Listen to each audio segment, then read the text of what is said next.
Andrea Seabrook was a reporter with National Public Radio, NPR, for the last 14 years. She's done. She's going to go on to a new project, and it's being partly funded by a grant from SoundCloud. It's called DecodeDC. And what she's going to try to do is decipher what Washington politicians are actually saying when they give their talking points. Well, I love that. That's actually what we've been doing on the Young Turks for 10 years. But it's great to have a veteran reporter doing that as an entire project. I welcome that thoroughly. Now, why is she doing that? She's enormously frustrated. And she thinks that the politicians do nothing but lie. Oh, thank God. Finally somebody, a reporter in the mainstream press, realizes it. In fact, she's got scathing quotes that I totally agree with. Here, let's give you some of those. I realize that there's a part of covering Congress, if you're doing daily coverage, that is actually sort of colluding with the politicians themselves, because so much of what I was doing was actually recording and playing what they say or repeating what they say. Bingo! Nailed it. That's exactly what these reporters are doing.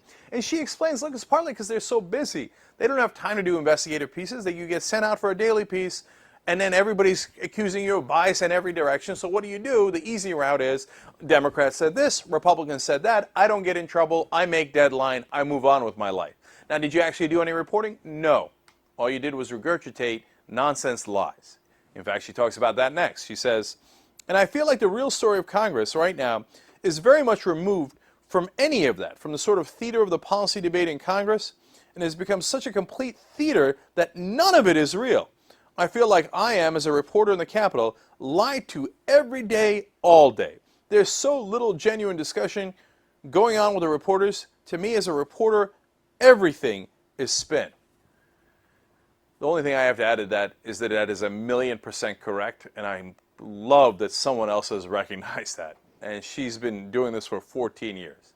She goes on to say, we need to stop coddling lawmakers, stop buying their red team, blue team narrative, and ask harder questions of them. To which I say, here, here. It's not just asking harder questions of Republicans.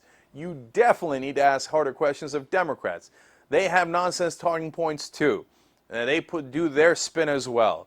And God, so often it is not challenged, especially by liberals who say, oh, no, we got a Democrat in office, we have to just support him and clap louder.